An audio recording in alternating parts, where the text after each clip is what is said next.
Ciao a tutti e benvenuti in questo nuovo video. Oggi vediamo insieme come realizzare il cappellino che avete già intravisto nelle slide. Prima di passare all'occorrente e al vero e proprio tutorial vi invito a iscrivervi al canale qualora non lo aveste ancora fatto e a seguirmi su tutti i miei social, vi lascio il link in descrizione. Per realizzare il cappellino di oggi ho scelto un filato un po' particolare che ho trovato da Teddy. Vedete che nuance, mélange molto interessanti. Ero molto intrigata dalla colorazione e quindi ho deciso di acquistare un gomitolo e vedere un po' come si comporta. Lavorerò questo filato a 2 capi con un uncinetto numero 3, cappiettino iniziale, e vado a procedere come nel video del cappello perfetto, quindi 4 catenelle, mi chiudo nella prima,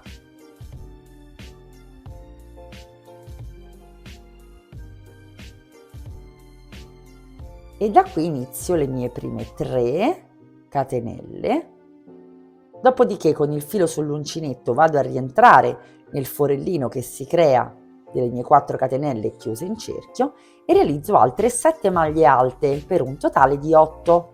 Mi chiudo nella terza catenella con una maglia bassissima e completo il mio primo giro.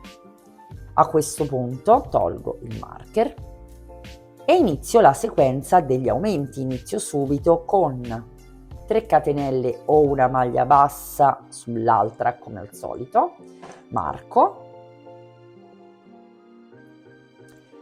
e realizzo un giro intero di aumenti, 2 maglie alte in ogni punto disponibile per un totale di 16.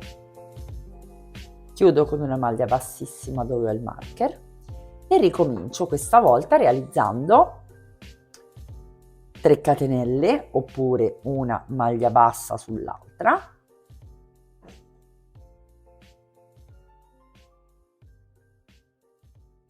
e un aumento nella maglia successiva.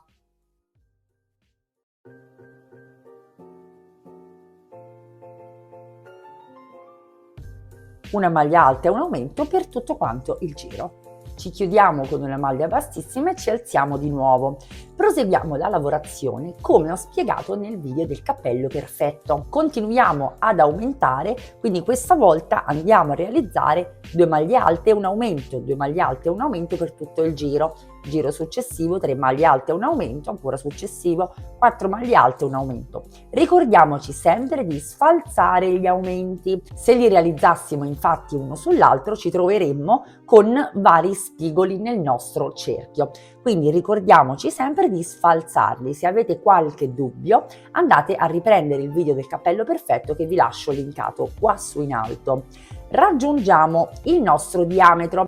Per capire di quanto dobbiamo aumentare, quindi qual è la misura che dobbiamo raggiungere, possiamo aiutarci con delle tabelle, ve ne metto una in sovraimpressione indicativa, oppure possiamo misurare la nostra circonferenza a testa e dividere la misura per 3,14. Una volta fatto questo troveremo i centimetri perfetti che ci consentiranno l'indosso del nostro cappellino. Quindi continuiamo ad aumentare e ci vediamo raggiunto il nostro diametro. Raggiunto il diametro perfetto per la mia testa, inizio una serie di giri di maglia alta smettendo di aumentare. Quindi entro nel primo punto con le mie 3 catenelle oppure con una maglia bassa sull'altra e realizzo una serie di giri lavorando punto su punto, non aumentando più, quindi una maglia alta in ogni punto. Chiudo il giro, lo riavvio e scendo per tanti centimetri quanti ne vedete indicati nella tabella. Raggiunta l'altezza desiderata, sempre a maglia alta dobbiamo iniziare ad aumentare e quindi in questo caso cominceremo il giro con 3 catenelle o una maglia bassa sull'altra e poi 6 maglie alte e un aumento, 6 maglie alte e un aumento per tutto il primo giro. Dopodiché realizzeremo un giro di maglie alte senza aumenti e da qui cominceremo a provare il nostro cappello, perché il giro successivo sarà strutturato con 7 maglie alte e un aumento e il giro successivo ancora con delle maglie alte senza aumentare. Proviamo mano a mano il cappello proprio per sincerarci che la larghezza poi della falda sia di nostro gradimento. Ho protratto la lavorazione per altre 4 righe totali e poi ho concluso il cappellino con un giro di maglia bassa in costa retro per dare, vedete, questa rigidità al bordo. Il cappellino è terminato e guardate che figura che fa indosso, col manichino sicuramente è molto meglio da vedere. Spero che questo tutorial vi sia piaciuto e vi invito a iscrivervi al canale qualora non lo aveste ancora fatto e a seguirmi su tutti i miei social. Vi lascio i link in descrizione.